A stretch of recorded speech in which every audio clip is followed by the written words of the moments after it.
Goeiedag almal, ek is Mani van Bloemfontein. Dit is vandag Vrydag, die 24ste April 2026. Ons doen die nuus in kollig en ons hoofopskrifte vandag sê: President CR skok met polisiekommissaris se skorsing. Nuushooftrekke vir vandag: onderwys, SETA verdedig miljoene rande. President CR skok met skorsing van polisiekommissaris, stel nuwe een in sy plek aan. Publiek word gevra om hulle te laat inent teen griep. Miljoene dosisse enstof teen BKS is op pad vir boere in Suid-Afrika. Wilde Klawer toernooi vir skool in Kimberley die naweek. Kimi Antonelli gaan nog 'n groot naam word in Formule 1 renne. President Cyril Ramaphosa het 'n skokkende besluit geneem deur die nasionale polisiekommissaris Fanny Masemola met onmiddellike effek te skors. Die skuif volg op ernstige beweringe wat tans ondersoek word. 'n Ontwikkeling wat die land se veiligheidsdienste tot in sy fondamente geskit het. Hoewel die presidentsie beklemtoon dat die skorsing nie skuld impliseer nie, stuur dit 'n duidelike boodskap: niemand is bo die wet verhewe nie. Intussen is luitenant-generaal Boleng Dempane baie vinnig aangestel as waarnemende hoof van die Suid-Afrikaanse Polisiediens. Sy stap nou in een van die mees uitdagendste rolle in die land, op 'n tydstip waar misdaad, openbare vertroue en politieke druk op 'n breekpunt is. Ontleeders waarsku dat hierdie net 'n administratiewe skuif is nie, maar moontlik die begin van 'n groter skoonmaakproses binne die polisiediens. Die groot vraag bly nou: wat presies lê agter hierdie beweringe en watter impak dit gaan hê op die stryd teen misdaad in Suid-Afrika?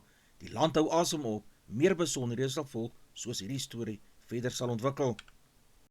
Die onderwysopleidingsowerheid, oftewel SETA, het sterk teruggeslaan teen beweringe dat 'n bedrag van R636 miljoen wanbestee is. Volgens die organisasie is die fondse korrek aangewend en in lyn met hulle mandaat om veiligheidsontwikkelings en opleiding in Suid-Afrika te bevorder. Die owerheid het beklemtoon dat alle uitgawes deur interne prosesse en kontroles gegaan is. Projekte gefokus was op opleiding, werkskepping en ontwikkeling, maar daar geen bewyse van korrupsie of wanadministrasie is nie. Die verklaring het gevolg nadat vrae ontstaan het oor hoe hierdie groot bedrag bestee is, 'n kwessie wat vinnig publieke aandag getrek het te midde van breër kommer oor staatsbesteding. Intussen vra kritici vir groter deursigtigheid en moontlike onafhanklike ondersoeke om seker te maak dat belastingbetalers se geld wel werklik effektief gebruik is. Ontleeders meen die situasie beklemtoon 'n groter probleem. Selfs wanneer fondse tegnies korrek bestee word, bly die vraag: het dit werklik die beoogde impak gehad? Hierdie storie raak elke Suid-Afrikaner. Werkloosheid bly hoog, vaardigheidsontwikkeling is krities en elke rand tel in sukkelende ekonomie.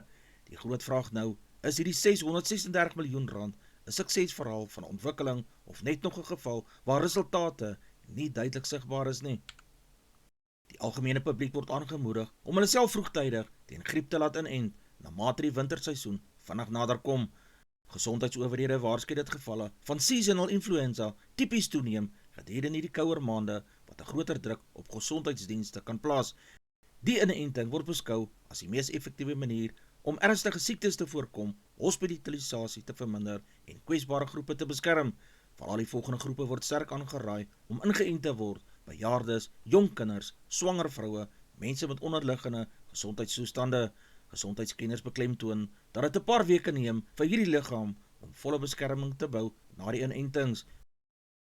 Nog miljoene dosisse back-enclosure enstof gaan die land binnekom. Die regering saam met landbouowerhede het bevestig dat die nuwe voorraad bedoel is om boere reg oor die land te ondersteun en verder verspreidings van hierdie virus te beperk. Die back-enclosure bly 'n ernstige bedreiging vir die land se veesektor, aangesien dit vinniger onder beeste, skape en ander hoefdiere versprei. Die uitbreking het reeds groot kommer veroorsaak oor voedselveiligheid en uitvoere. Die beskikbaarheid van ekstra enstowwe beteken meer diere kan betyds ingeënt word. Die verspreiding kan stadiger gemaak word. Boere kan beter beskerm word teen baie verliese. Boere word intussen aangeraai om streng biosekuriteitsmaatreëls toe te pas, insluitend beperking van beweging van diere, gereelde ontsmetting en vinnige rapportering van enige simptome. Die boodskap aan boere is duidelik: gebruik die enstof, bly waaksaam en werk saam om die siekte hok te slaan. Diplomatieke spanning rondom die oorlog in Oekraïne bly hoog, terwyl wêreldleiers voortgaan om oproepe vir onmiddellike wapenstilstand te versterk, hoewel publieke figure soos Prins Harry hulle steun vir vrede uitgespreek het, bly die kern van die konflik in die hande van politieke en militêre besluitnemers. Internasionale organiseerders waarsku dat die voortgesette gevegte nie net menslike lewens eis nie, maar ook 'n toenemende impak op wêreldmarkte, energievoorsiening en voedselsekerheid het.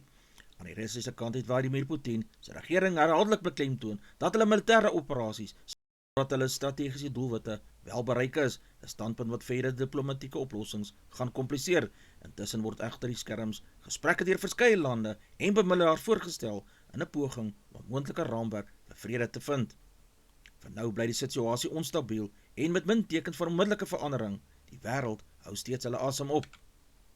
Die polisie in Stadtruim in die Oos-Kaap het 6 mans in hegtenis geneem weens die beweerde vervaardiging en verspreiding van alkoholiese drank met vervalste handelsmerke van meer as R500.000.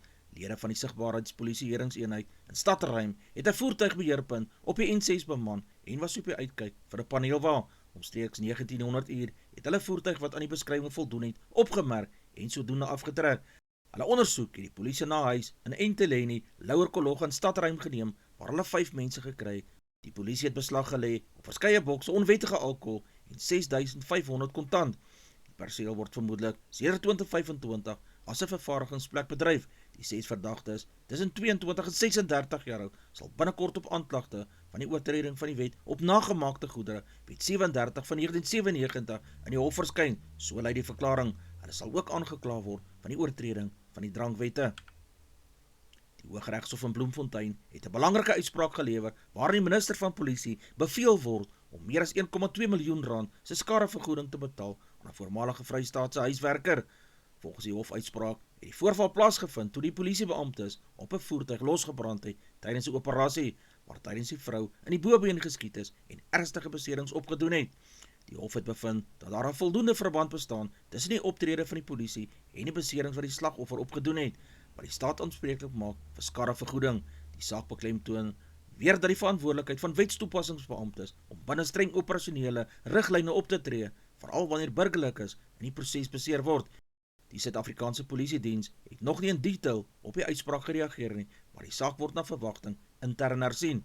Die uitspraak gelewer in die Hooggeregshof in Bloemfontein kan moontlik verdere regs- en beleidsimplikasies hê vir soortgelyke toekomstige sake waar polisieaksies burgerlikes gaan raak.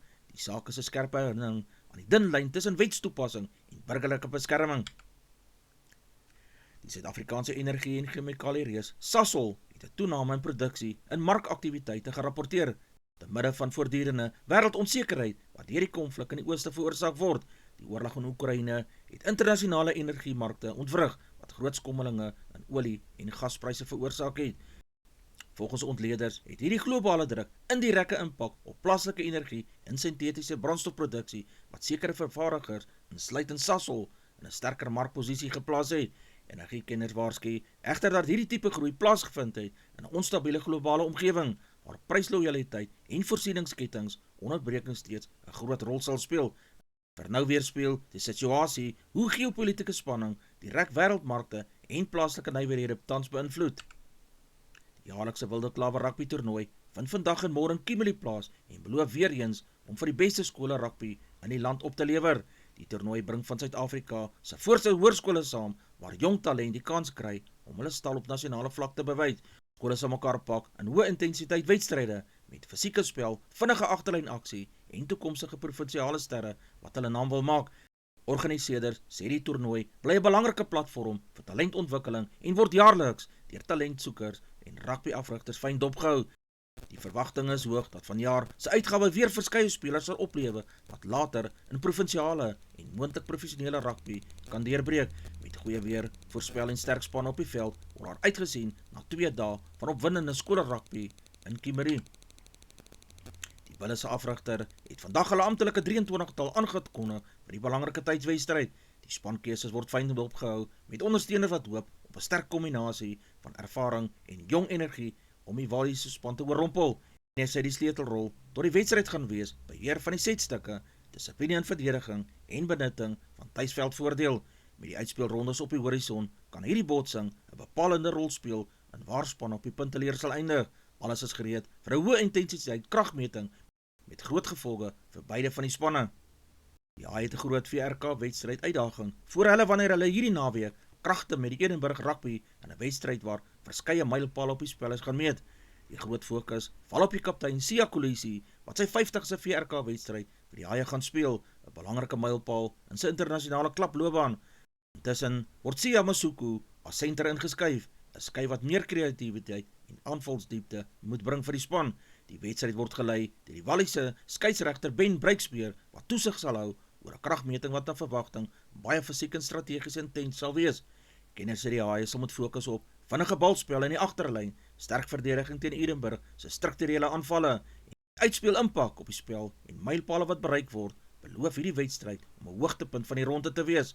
Alles is gereed vir 'n groot rugbydag vol emosie, geskiedenis en harde kontak. Die Suid-Afrikaanse golfster Louis Oosthuizen het sy steun uitgespreek vir LIV golfreekse en beskryf dit as 'n vars en positiewe ontwikkeling in hierdie sport. Oosthuizen sê die formaat bring nuwe energie en professionele golf met groter toernooie, spanelemente en meer fokus op vermaak vir ondersteuners. Volgens hom bied LIV golf ook meer geleenthede vir spelers om internasionaal te kompeteer in 'n minder tradisionele, maar meer dinamiese omgewing. Die reeks het egter wêreldwyd gemengde reaksies ontvang, met sommige wat dit prys vir innovasie, terwyl ander steeds vra oor die impak op tradisionele golfstrukture.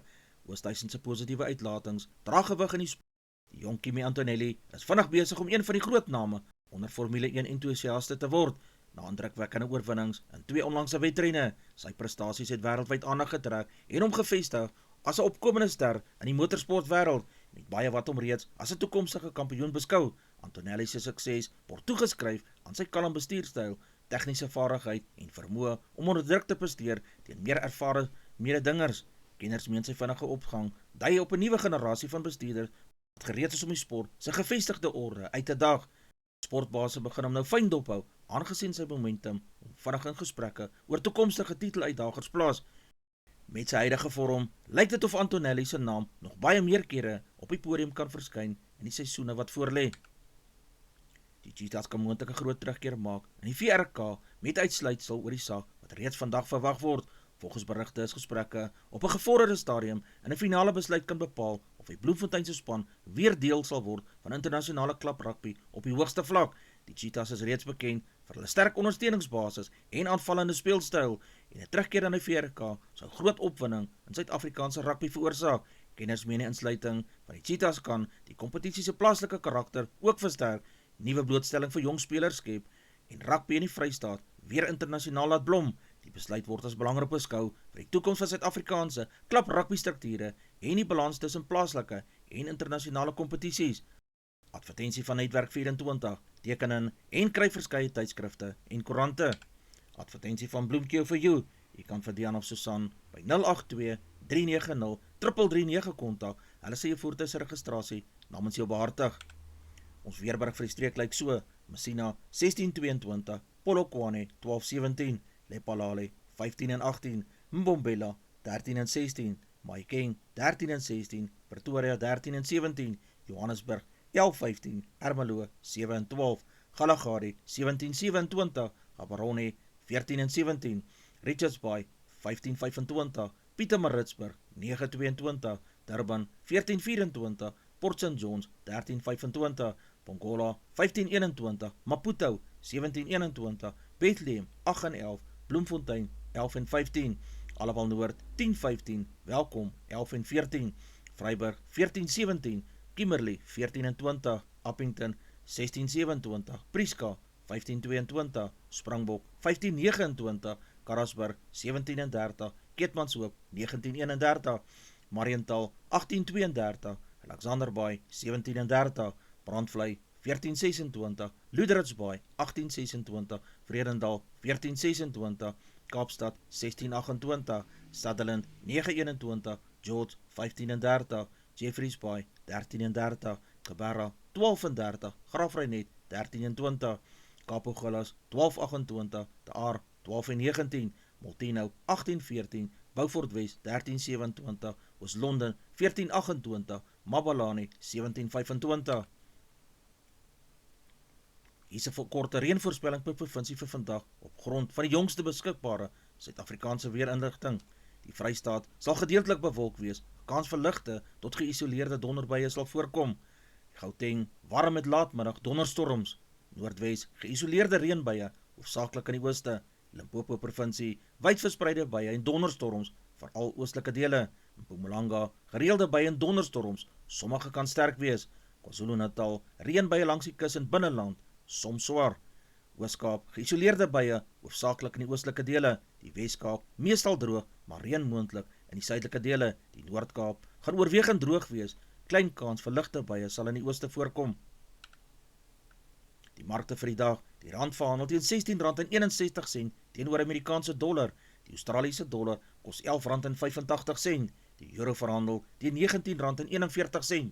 Die pond kos R22.37. 'n yen kos 10 sent. Platinum per fyn ons is $2010. Palladium per fyn ons is $1469. Silwer per fyn ons is $75.56. Goud per fyn ons is $4693. Brent olie per vat is $101.01. Gedagte vir die dag, vat vandag stadig, waardeer die klein oorwinnings en onthou, môre begin 'n nuwe hoofstuk. Dis al vir vandag. Onthou om te like, deel met jou vriende en jou vriendinne en onthou om te subscribe op my kanaal. 'n Aangename dag en naweek word vir almal toegewens.